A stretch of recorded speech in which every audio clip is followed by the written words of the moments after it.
Assalamualaikum warahmatullahi wabarakatuh. Video ini dibuat untuk memenuhi evaluasi tengah semester Pendidikan Agama 2 dengan materi Marifatul Rasul. Saya Resti Andiani, NPM 1022149, kelas C2 Akuntansi. Materi Marifatul Rasul dibagi menjadi 5 pembahasan. Yang pertama, Hajatul Insan ila Rasul. 2. Tarifatul Rasul. 3. Makanatul Rasul. 4. Sifat-sifat Rasul. Dan yang kelima, Wazifatul Rasul.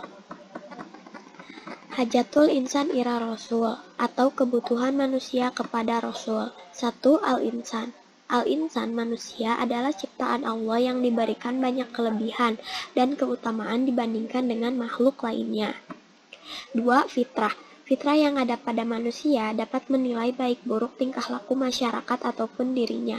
Beberapa fitrah manusia diantaranya 1. Wujudul kholik, kewujudan pencipta merupakan sesuatu yang tak dapat diingkari. 2. Ibadatul kholik.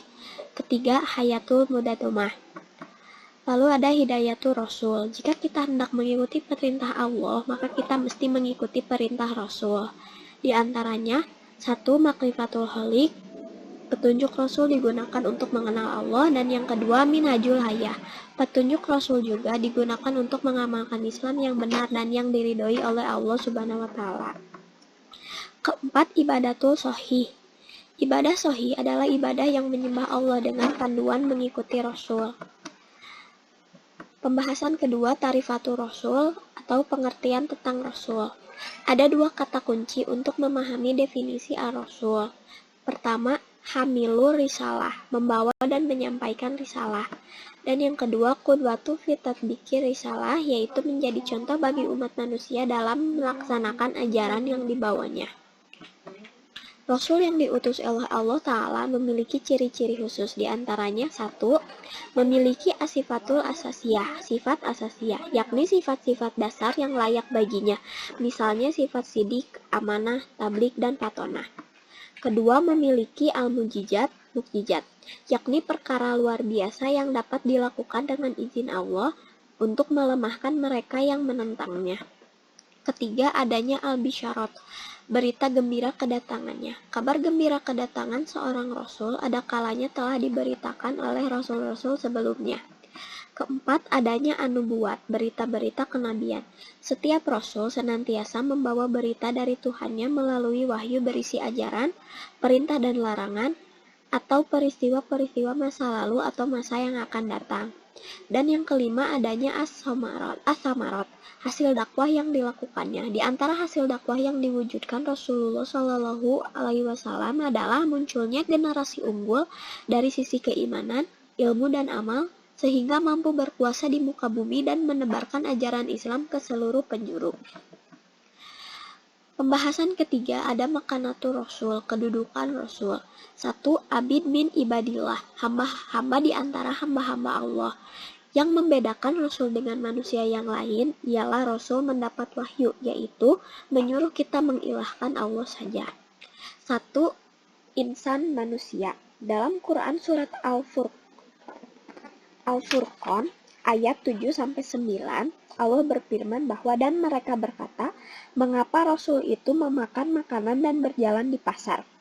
Mengapa tidak diturunkan kepadanya seorang malaikat agar malaikat itu memberikan peringatan bersama-sama dengan dia? Atau mengapa tidak diturunkan kepadanya harta kekayaan, atau mengapa tidak ada kebun baginya sehingga dia dapat makan dari hasilnya? Dan orang-orang zalim itu berkata, kamu hanyalah mengikuti seorang laki-laki yang kena sihir. Perhatikanlah bagaimana mereka membuat perumpamaan tentang engkau, maka sesatlah mereka. Mereka tidak sanggup mendapatkan jalan untuk menentang kerasulanmu. Kedua, nasab, keturunan. Rasul berasal dari kaum Quraisy, bapaknya Abdullah dan ibunya Aminah. Beliau memiliki keluarga dan keturunan yang jelas, begitupun tentang sejarah kelahiran dan asal-usulnya. 3. Fisik. Fisik Nabi Muhammad digambarkan banyak oleh hadis seperti rambutnya yang rapi dan selalu disikat, disisir, badannya yang kuat, tingginya sedang, dan sebagainya. Dari gambaran fisik ini, Nabi adalah manusia yang juga sama dengan manusia lainnya. Keempat, sirah nabawiyah, sejarah kenabian. Penggambaran Nabi sebagai hamba Allah terdapat di dalam sirah nabawiyah. Penggambaran ini dijadikan pengajaran, menerangkan sesuatu, dan juga dapat sebagai petunjuk bagi kita yang membacanya. 2. As-sunnah atau sunnah. Dalam as-sunnah ada yang disebut wasailul hayah, sarana hidup, ialah perkara yang bisa berubah dan tidak perlu mengikutinya, seperti menunggangi unta untuk bepergian atau berpakaian seperti orang Arab. Yang kedua ada minhajul hayat, petunjuk hidup. Perkara yang perlu diikuti dan bernilai sunnah, dijadikan sebagai fikih ahkam atau rujukan beramal dan mengambil keputusan. Fikhul ahkam atau fikih hukum, yaitu Rasul dijadikan sebagai tempat ketaatan dan tauladan, dan juga sebagai rujukan hukum. Fikih ahkam yang digunakan sebagai dalil juga memerlukan pandangan sunnah. Ketiga, Rasul minal mursalin, Rasul di antara Rasul-Rasul. Yang pertama, tablik risalah, menyampaikan risalah. Dalam Quran Surat Al-Jin ayat 28, Allah berfirman, supaya dia mengetahui bahwa Rasul-Rasul itu telah menyampaikan risalah Tuhannya.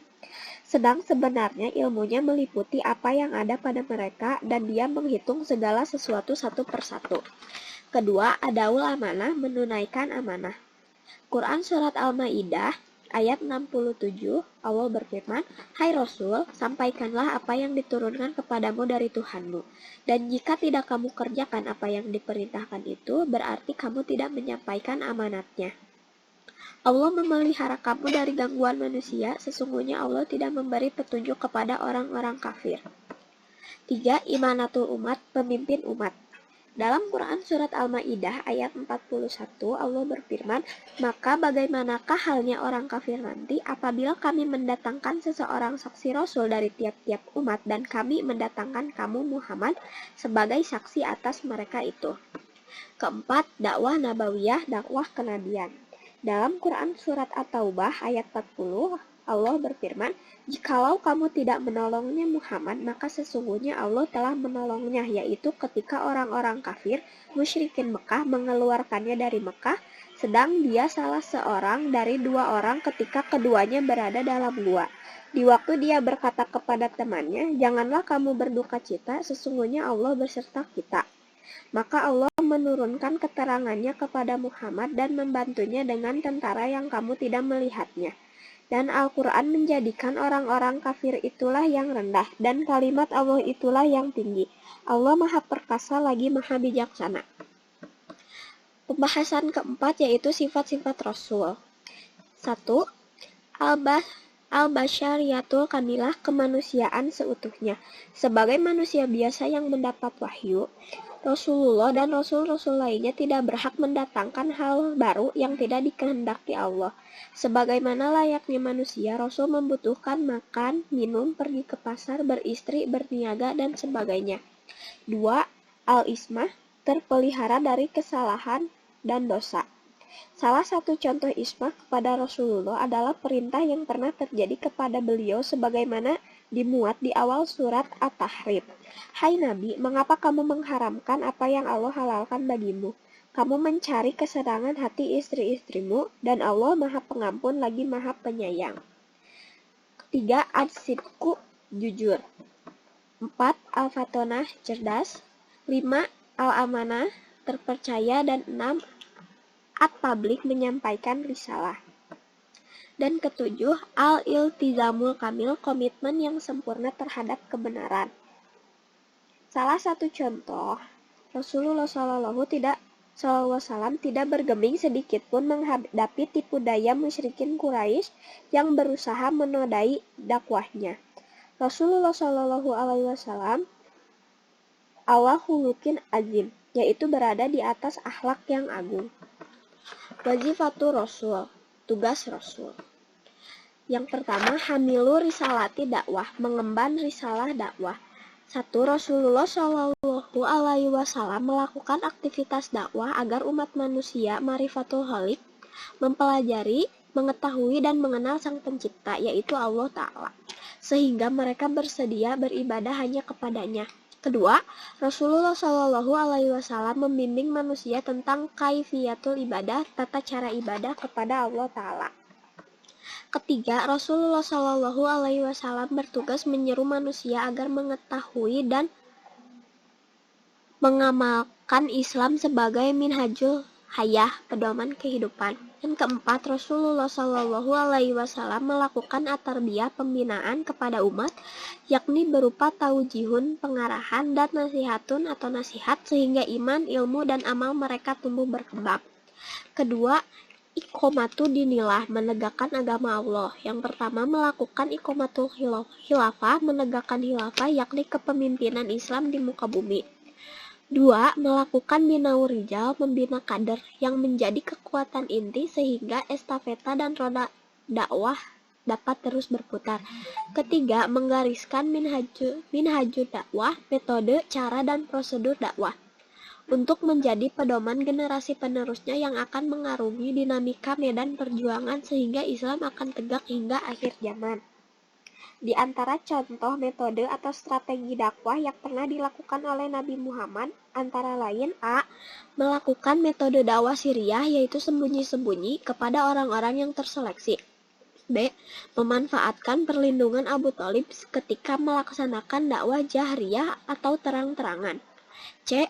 Metode pembinaan umat secara sembunyi-sembunyi di rumah Arqam bin Abil Arqam.